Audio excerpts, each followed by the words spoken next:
Welcome to the poetry section.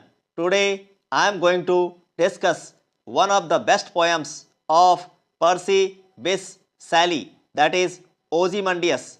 This poem consists of a deep message. The message is that nothing remains permanent in this world. Everything gets destroyed with the passage of time. So, it would be a futile attempt if we try to immortalize ourselves by any means, no matter how powerful we are. Now see the first few lines of the poem Ozymandias. I met a traveller from an antique land who said, two vast and trunkless legs of stone stand in the desert. Here, the poet says that he meets a traveller who has been to an ancient land having deep cultural values.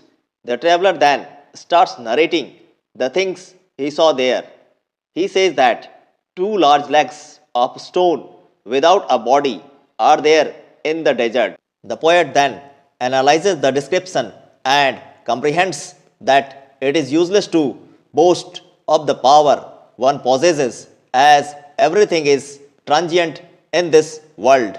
Next part of the poem has the following lines. Near them, on the sand, half sunk, a shattered vices lies, whose frown and wrinkled lip and sneer of cold command.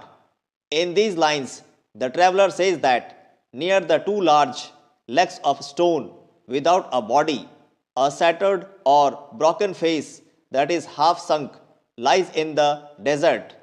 The face of the king reflects an anger of expression, and the wrinkled lip shows that he was filled with pride during his time.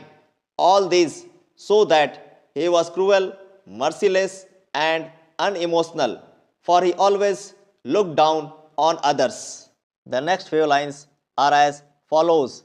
Tell that its sculptor, well, those passions rid, which yet survive, stamped on these lifeless things, the hand that mocked them, and the heart that fed. These lines describe the opinion of the traveler about the sculptor.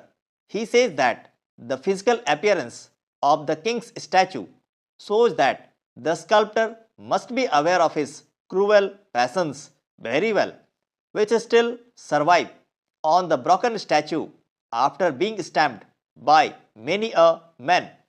He further says that the hand of the sculptor mocks those feelings, and the heart that fed those destructive feelings by carving them perfectly on the statue. Now see a few more lines of the poem, and on the pedestal these words appear. My name is Ozymandias, King of Kings. Look on my works, ye mighty, and despair. This part of the poem describes the thought of the king who was filled with pride and always looked down on others. Here, the traveler describes the words inscribed on the pedestal of the statue.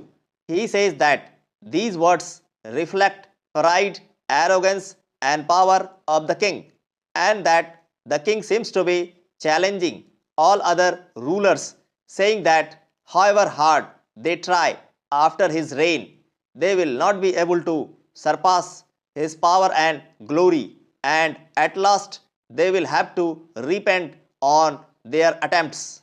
Now see the last part of the poem.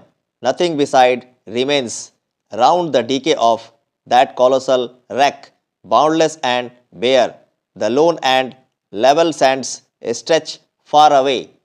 In this last part of the poem, the poet talks of the universal truth. He says that nothing remains permanent in this world. Everything gets destroyed with the passage of time. Even the most powerful king gets reduced to dust over a period of time. The same thing happens with the statue of Ozymandias that gets broken after a certain period of time, and now it's lying in the solitary and level sands that stretch far away in the desert.